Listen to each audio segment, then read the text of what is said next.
Hello and welcome to Not a Gamer Gaming. This is Genosis with another infected video. Now, I know I haven't been covering this game for a very long time. Actually, we just started covering it just in time for a major update. Update 9 came out today. Today is the April 16th on Friday, so it came out earlier today, and I wanted to cover it right away. In fact, this video is going to come out for both of my series episodes that's going to air this weekend. So bear that in mind as we go over this information.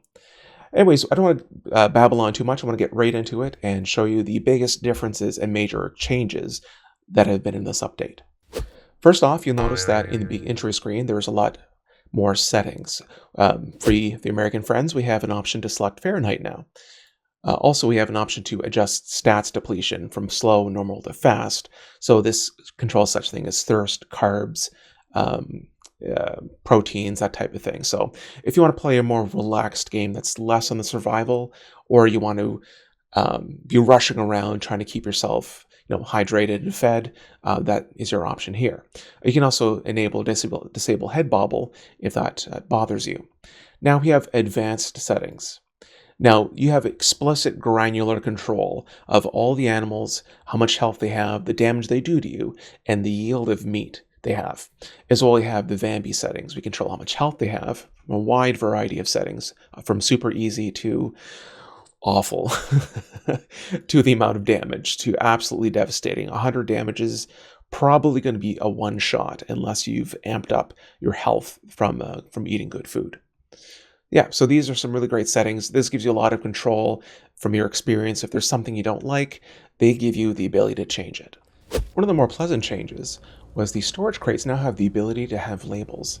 For example, if you want this one to continue food, or contain food, I should say, enter that in and it becomes a label. That is so much cleaner. Another often requested change is to have the ore shelves to be stackable. So now we can place them directly on top of existing shelves in order to get a nice row of double stacks of ore. They have also added the steel spear. I'll craft one to show you how easy it is to make. Go to the anvil with a steel ingot, craft a steel spear tip, and let's go ahead and check the recipe for the rest of it. The Itempedia. Now it has a slightly more damage, but a lot more durability. So it takes 3 sticks and 5 plant fiber.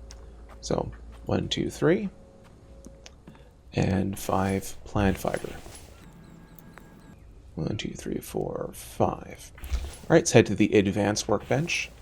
Drop your sticks, drop your steel spear tip, and your fiber. Craft that, and we get a nice, durable steel spear.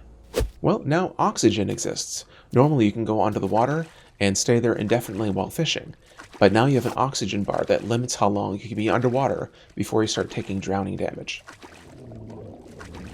One of my favorite changes is the log cart. Normally you can grab your log cart and push it like this, not a big deal. However, if you start stacking crates on top of it, then you're stuck looking at it like this. Definitely hard to get around. However, they made it so when you link onto it, you now hold it from the other direction, so you pull it behind you. This is going to make it so much easier to run through the woods and a lot less terrifying. One of the other changes I wish they would have done a lot sooner was the ability to bulk craft wet bricks. Normally you have to do 1 sand, 1 clay to make a wet brick. However, now you can drag an entire stack of sand, entire stack of clay, and craft an entire set of wet bricks. Also, in order to dry these bricks, you'd have to drag each and every one over.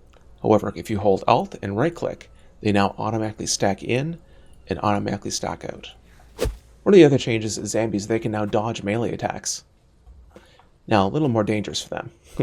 Now, also, they also changed it so you can't they can't path through AI. Now the AI cannot path through the water. Animals and zombies alike no longer can go into the water, which is good news for us.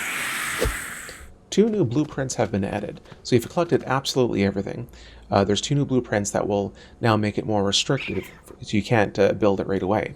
The circular saw bench, for example, this one here, that will automatically saw the wood blocks into the planks here. They also did the water house. Yes, water house is now a blueprint. Now, I haven't collected it in this game because I already built it, but now you have to collect the blueprint for it. This is what pumps water into your house, so you can have indoor plumbing, as well as water for your plants in a greenhouse. Diving in the caves for lead and iron is no longer as easy as it used to be. Now you have scorpions that will infect and make you bleed. So they don't do a lot of damage, but if untreated, they keep you in a lot of trouble. The map has been significantly expanded with 3 new villages. Normally there's a village here, a village here, and a village here. Now there's 3 more added on the left side of the map, around the center of the map, and then around the kind of the north middle of the map on the other side of the river. Now there's additional villages to loot, which is nice because on every 10th day, the loot respawns in every village. Now that only takes place once you've closed and reloaded the game due to lag issues. Also, as you go into each village, blueprints are now divided. If we look on the map, each village will have 2 blueprints to divide amongst the 12 blueprints available. Now that there is an even amount of blueprints here, now you have to go to all around the map to get access to them. Vambies now have ranged attacks. Each Vambie is now equipped with a throwing knife, so it is no longer safe to get them from a distance. So if I try to play a little bit of keep away, it will throw a knife at you. Crocodiles are now even more deadly. Their health has been increased from 200 to 300 health. As we see here. Also, they hit a lot harder. They used to hit 25 damage, now it's 50.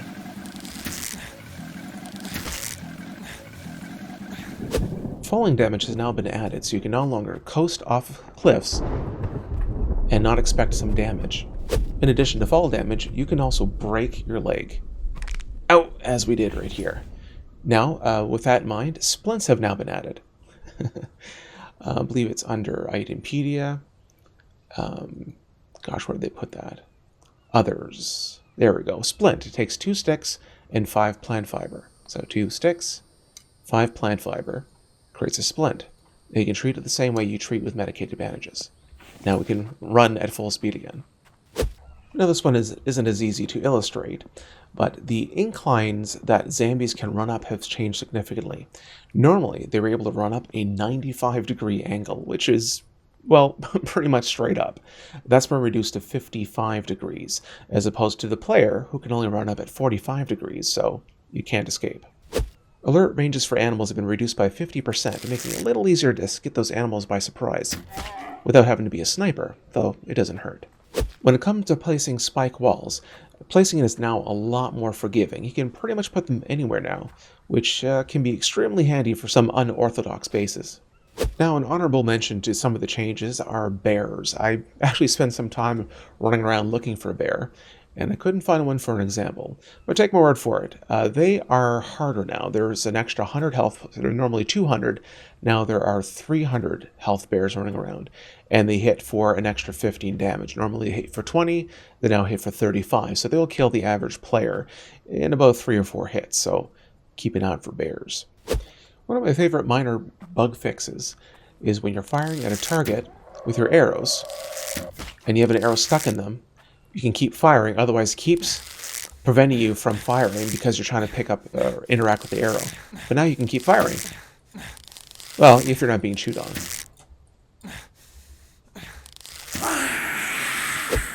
Alright, that's it for the major changes in Update 9 for the Infected.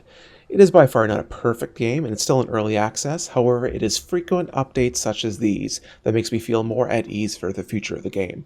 I am looking forward to seeing what they come out with next. Alright, this has been Genosis with the Infected, and covering the Update 9. Hope you enjoy it, and if you'd like to see some more, be sure to like the video and subscribe for more future videos on the Infected, as well as other fun games that our channel has to offer. See you next time.